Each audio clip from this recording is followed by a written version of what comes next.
Tiuplah sangkakala serangan laksana Raja Oli atas rumah Tuhan. Oleh karena mereka telah melangkai perjanjianku dan telah mendurhaka terhadap pengajaranku. Padaku mereka berseru-seru, ya Allahku, kami Israel mengenal Engkau. Israel telah menolak yang baik, biarlah musuh mengejar dia. Mereka telah mengangkat raja tetapi tanpa persetujuanku. Mereka mengangkat pemuka tetapi dengan tidak setahuku. Dari emas dan peraknya mereka membuat berhala-berhala bagi dirinya sendiri, sehingga mereka dilenyapkan. Mereka menolak anak lembumu, hai Samaria, murkaku menyala terhadap mereka. Sampai berapa lama tidak dapat disucikan. Orang-orang Israel itu dibuat oleh tukang, dan itu bukan Allah. Sungguh akan menjadi anak lembu Samaria itu. Sebab mereka menabur angin, maka mereka akan menuai puting beliung. Gandum yang belum menguning tidak ada pada mereka. Tumbuh-tumbuhan itu tidak menghasilkan tepung. Dan jika memberi hasil, maka orang-orang lain menelannya. Israel sudah ditelan. Sekarang mereka itu ada di antara bangsa-bangsa, seperti barang yang tidak disukai orang.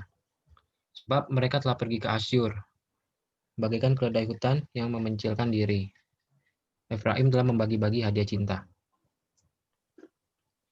Ayat 10, sekalipun mereka membagi-bagi hadiah itu di antara bangsa-bangsa, sekarang ini aku akan mengumpulkan mereka dan sebentar lagi mereka akan berhenti mengurapi raja dan para pemuka. Sungguh, Efraim telah memperbanyak mesbah itu menjadikan mereka berdosa. Ayat 12, sekalipun kutuliskan baginya banyak pengajaranku, itu akan dianggap mereka sebagai sesuatu yang asing.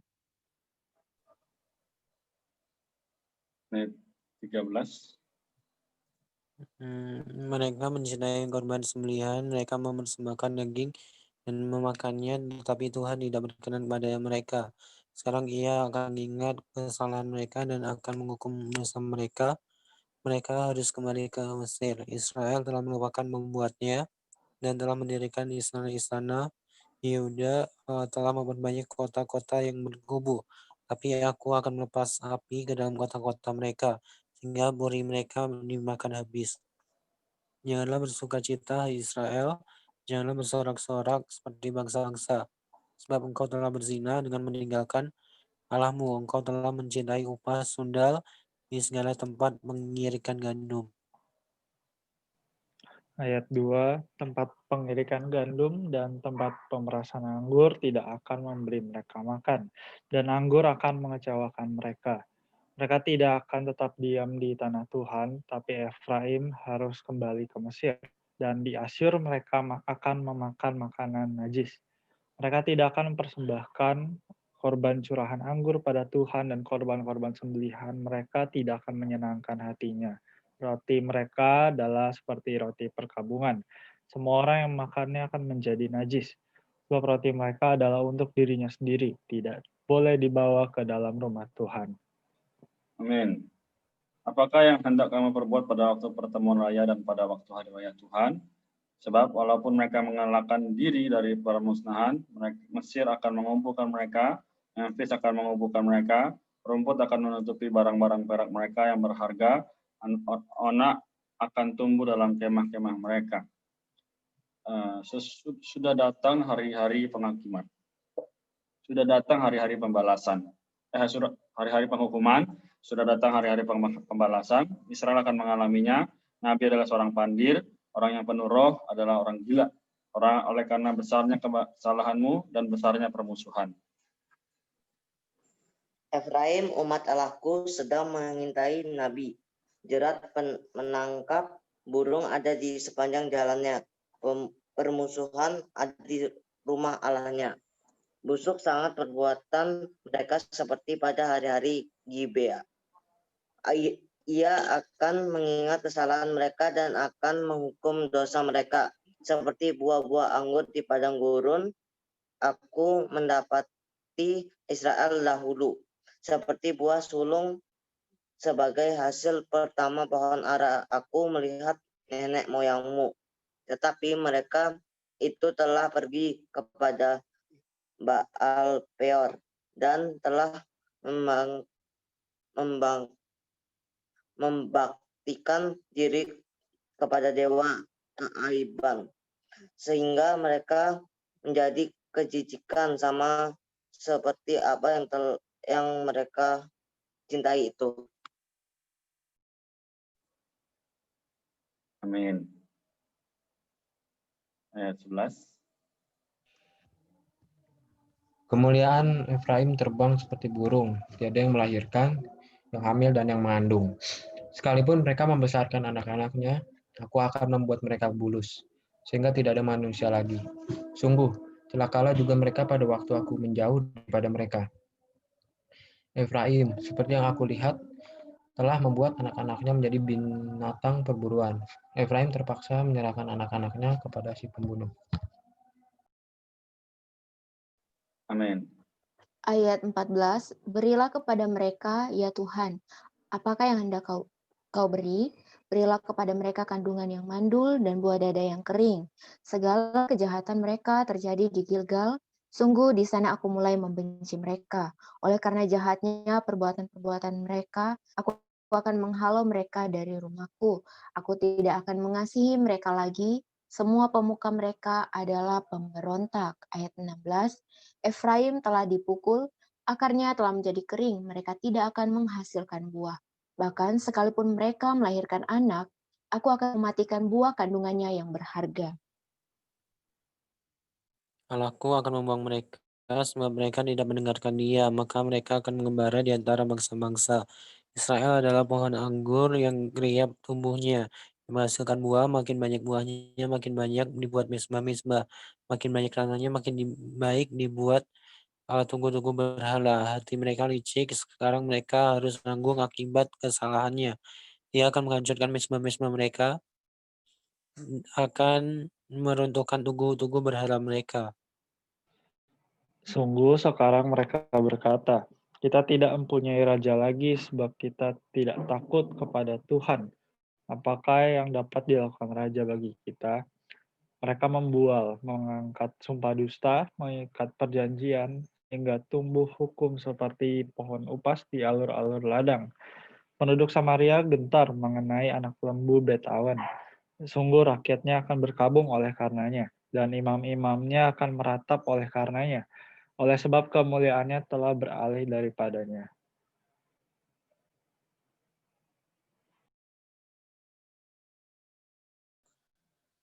Sorry, ini sampai Hosea berapa ini berarti? Pasal 10, Kak. Oh, 10 ya. Ayat 6 sekarang. Ayat 6 ya. Saya bantu aja 3 ayat ya. Anak lembu itu sendiri akan dibawa ke Asyur sebagai persembahan kepada Raja Agung. Efraim akan menanggung malu. Israel akan mendapat malu karena rancangannya. Samaria akan dihancurkan rajanya seperti sepotong ranting yang terapung di air. Bukit-bukit pengorbanan awen, yakni dosa Israel, akan dimusnahkan.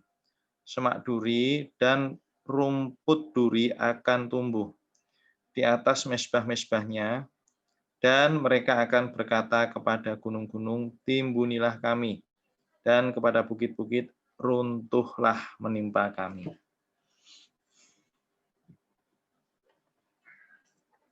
Lanjut, ayat 9. Siapa urutannya? Harusnya Korenet, sekarang Nathanael berarti ya. Oh ya, lanjut aja Nathanael ya.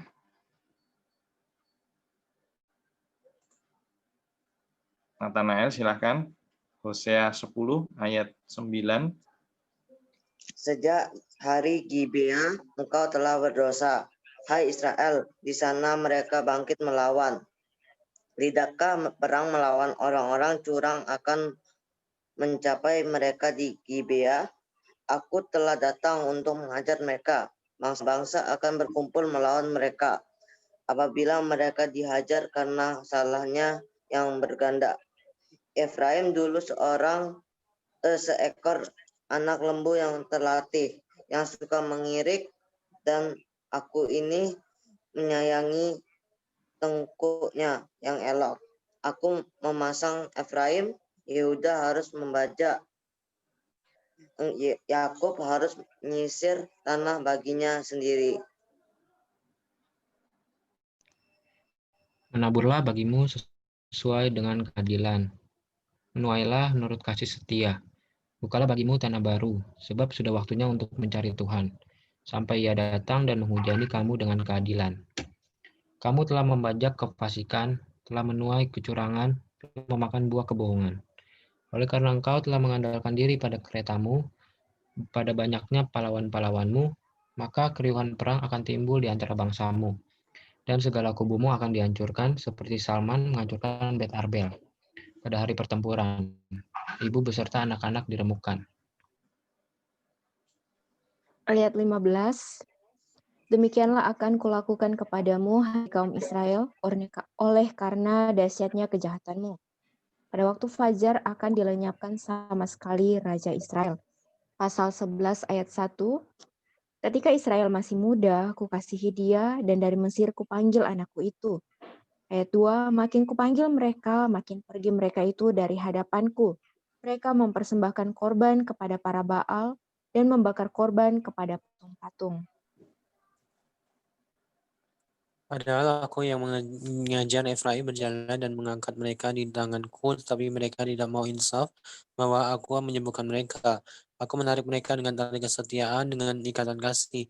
Bagi mereka, aku seperti orang yang mengangkat kuk dari tulang rahang mereka.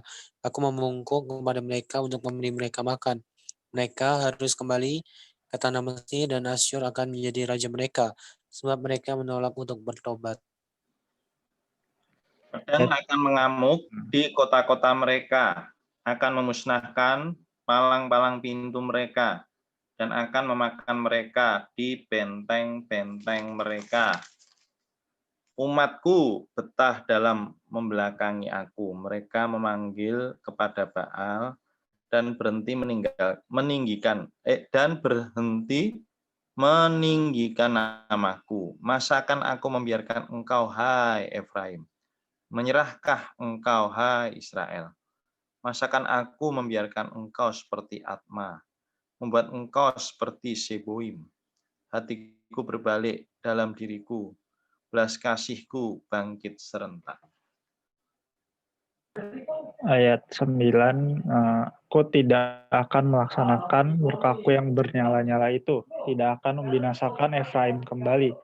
Sebab aku ini Allah dan bukan manusia, yang kudus di tengah-tengahmu, dan aku tidak datang untuk menghanguskan. Mereka akan mengikuti Tuhan, ia akan mengaum seperti singa. Sungguh ia akan mengaum, maka anak-anak akan datang dan dengan gemetar dari barat. Seperti burung dengan gemetar datang dari Mesir, dan seperti merpati dari tanah Asyur. Lalu aku akan menempatkan mereka lagi di rumah-rumah mereka, demikianlah firman Tuhan. Amin. Kita lanjut dulu kali ya. Ya. Wahyu pasal 7.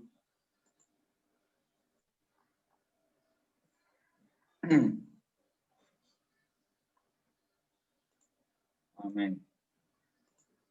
Silahkan dilanjutkan.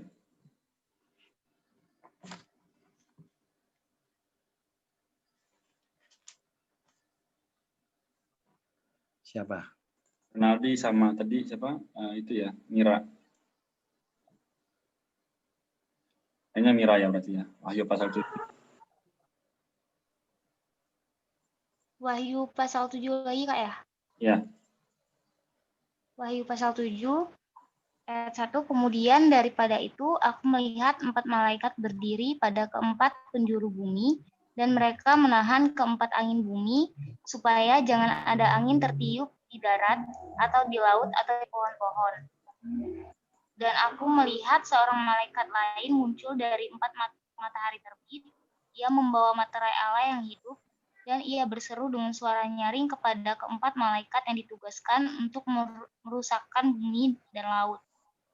Katanya, janganlah merusakkan bumi atau laut atau pohon-pohon sebelum kami memeteraikan hamba-hamba Allah kami pada dahi mereka. Yanika sudah siap? Silakan. Ya, Kak. Ayat 4. Dan aku mendengar jumlah mereka yang dimateraikan itu 144.000 yang telah dimateraikan dari semua suku keturunan Israel. Dari suku Yehuda 12.000 yang dimateraikan, dari suku Ruben 12.000, dari suku Gad 12.000, dari suku Asyar 12.000, dari suku Naftali 12.000, dari suku Manasye 12.000, dari suku Simeon 12.000, dari suku Lewi 12.000, dari suku Isakar 12.000. Amin. Oke, baik. Berarti balik ke saya ya. Dari suku Simeon 12.000, dari suku Lewi 12.000, dari suku Isakar 12.000, dari suku Zebulon 12.000, dari suku Yusuf 12.000, dari suku Benyamin 12.000. Kemudian pada itu aku melihat sesungguhnya suatu kumpulan besar orang banyak yang tidak dapat terhitung banyaknya dari segala bangsa dan suku dan kaum dan bahasa berdiri di hadapan tahta dan di hadapan anak domba, memakai jubah putih dan memegang daun-daun palem di tangan mereka. Dengan suara nyaring mereka berseru, keselamatan ada pada Allah kami yang duduk di atas tahta bagi anak domba.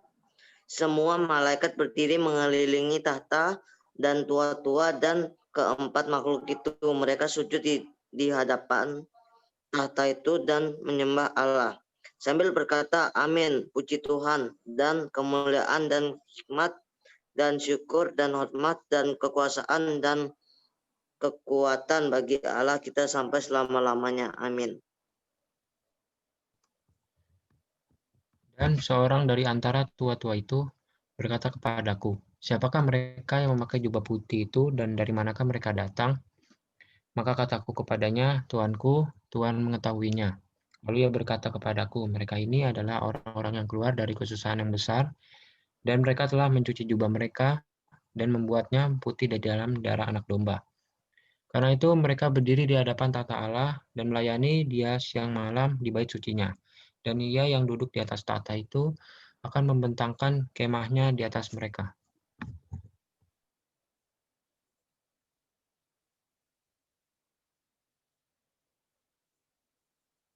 Oke. Ya. Saya ya.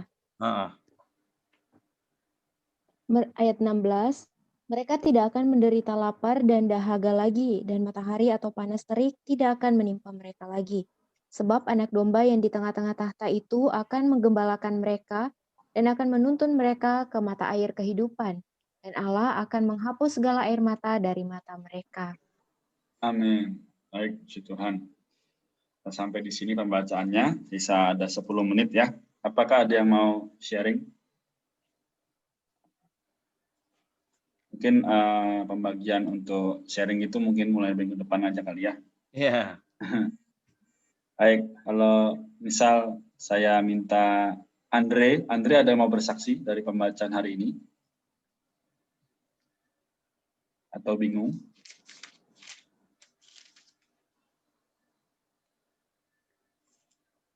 Belum, Kak, belum. Baik, tidak apa. Oke. Saya bagi sedikit dulu aja kali ya, nanti teman-teman boleh lanjutin lagi. Dari saya tadi mendapatkan di dalam Hosea, ya, di dalam pasal yang ke-8, ya, di ayat yang ke-13 ya, mereka mencintai korban sembelihan, mereka mempersembahkan daging dan memakannya, tapi Tuhan tidak berkenan kepada mereka. Sekarang Ia akan mengingat kesalahan mereka dan akan menghukum dosa mereka. Mereka harus kembali ke Mesir. Di sini saya lihat adalah bagaimana ternyata bangsa itu bebal sekali ya. Jadi sudah diselamatkan, sudah diberi kasih, diberi tanah permai, ya. Tapi mereka masih memiliki hati yang keras. Sehingga apa? Tuhan tidak berkenan karena mereka mencintai daging, ya. Mereka mencintai korban sembelihan. Padahal harusnya apa? Tuhan sudah memberikan memberikan segala yang terbaik sehingga Tuhan seharusnya menjadi segala mereka. Nah, namun di sini saya lihat ada mereka ternyata masih memiliki perasaan yang ingin kembali gitu. Akhirnya Tuhan memerintahkan mereka harus kembali ke Mesir. Akhirnya terjadi lagi penawanan. Nah, hari ini sama dengan kondisi manusia hari ini. Banyak ya manusia yang kembali lagi ditawan oleh waktu, oleh banyak hal, sehingga tidak bisa menikmati Tuhan dengan sederhana. Ini sih yang saya dapat ya, singkat saja. Amin. Amin.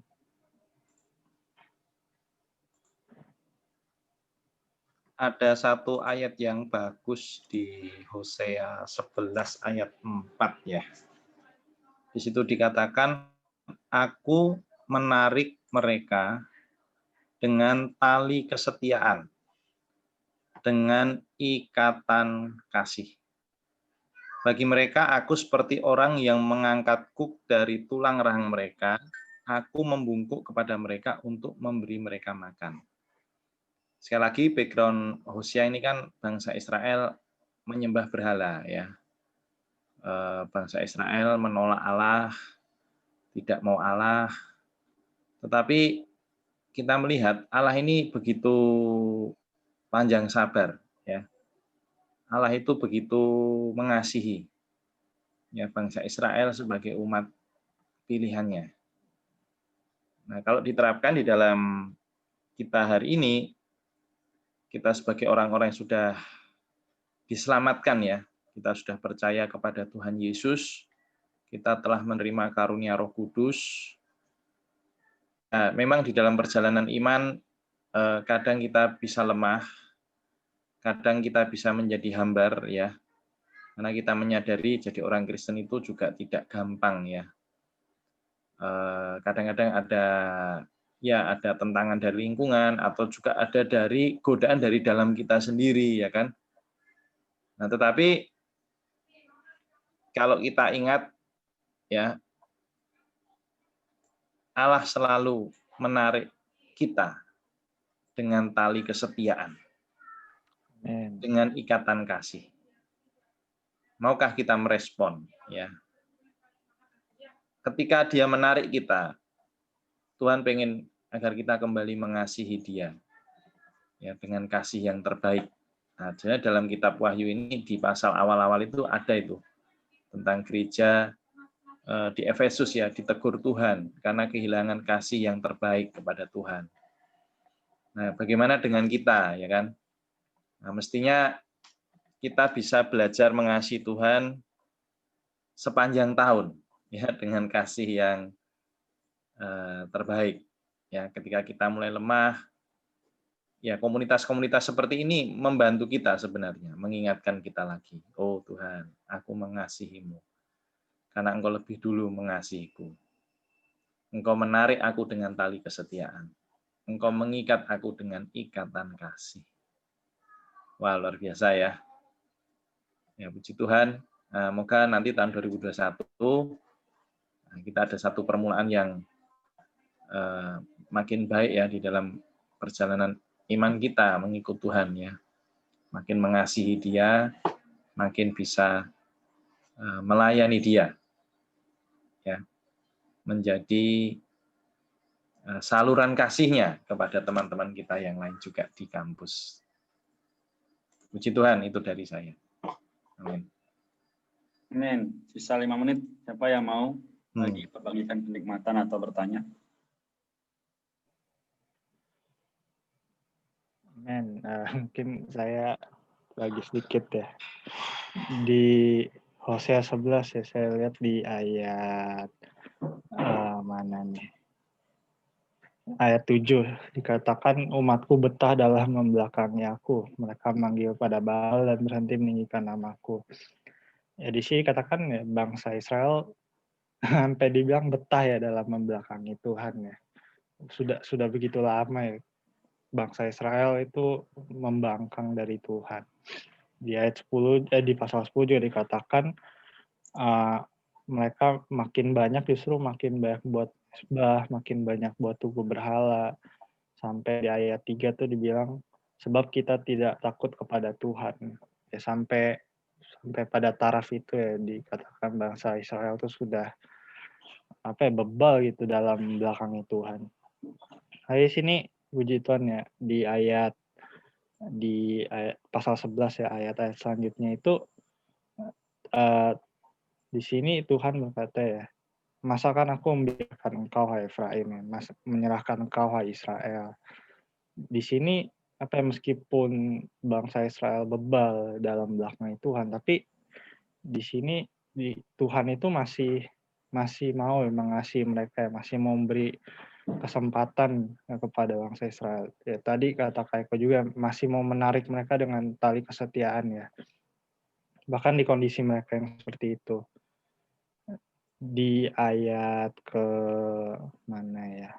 Ayat ke-9 ya dikatakan sebenarnya Tuhan, aku tidak akan melaksanakan murkaku yang menyala-nyala itu, tidak akan membinasakan Efraim kembali. Sebab aku ini Allah dan bukan manusia, yang kudus di tengah-tengahmu dan aku tidak datang untuk menghanguskan.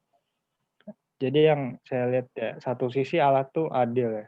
Di saya kan ada dibilang ya, yang menyembah berhala tetap dihukum, diberi hukuman. Tapi di sini satu sisi Allah juga tetap mau mengasihi manusia ya. Dan ini kembali lagi pada kita.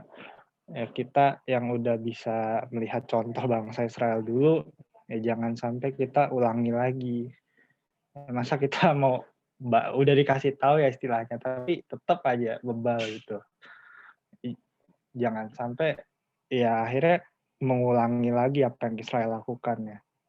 Di sini kita harus kembali sadar ya kalau Tuhan tuh masih mau menarik kita ya, sehingga ya tergantung lagi pada kita apakah mau kita berbalik kepada Tuhan ya. Apakah kita mau meninggalkan berhala-berhala kita ya, kembali lagi kepada Tuhan kita itu. Saya juga dikuatkan ya melalui kita baca kitab ini, melalui ada kita berdoa tiap hari juga. Ya semoga kita menjadi orang-orang yang mau kembali lagi ya kepada diri Tuhan. Amin. Amin. Puji Tuhan. Oke. Ada lagi sisa satu orang kalau mau. Iya, aku terjemah di Wahyu pasal 7 ini ya. Ya 17, sebab anak domba yang di tengah-tengah tahta itu akan mengembalakan mereka dan akan menuntun mereka ke mata air kehidupan. Dan Allah akan menghapus segala air mata dari mata mereka. Jadi di sini aku terjemah bahwa Allah kita itu Allah yang setia ya. Jadi Dia mengembalakan kita hari ini bahkan sampai kelak nanti ya. Jadi di sini kan di ayat 17 ya, anak domba itu akan mengembalakan kita dan kita dituntun ke mata air kehidupan seperti itu. Jadi hari ini Tuhan mengembalakan kita, Tuhan membawa kita, menuntun kita ke mata air kehidupan itu. Jadi mata air kehidupan ini kalau kita ke mata air itu kan untuk minum ya, untuk memuaskan dahaga kita kayak gitu. Jadi di sini aku terjemah bahwa Allah itu memelihara umatnya kayak gitu. Jadi Dia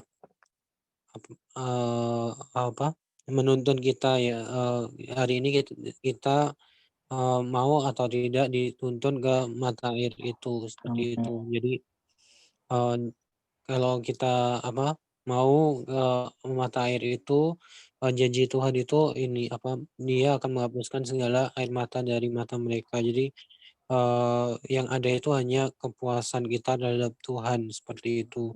Tidak ada hal-hal yang kalau air mata kan berhubungan dengan kesedihan gitu kan. Jadi kalau kita dituntun oleh Allah, digembalakan oleh Allah, ya hasilnya adalah kepuasan kita terhadap Tuhan seperti itu. Amin. Amin. Puji Tuhan, sangat memberkati ya. Oke, jadi kita sampai di sini. Semoga besok hari Senin ya, karena kan kita jadwalnya Senin sampai Kamis, baca bersama, Jumat sampai Minggu baca pribadi. Semoga melalui pembacaan yang sama maupun pribadi juga mendapat terang.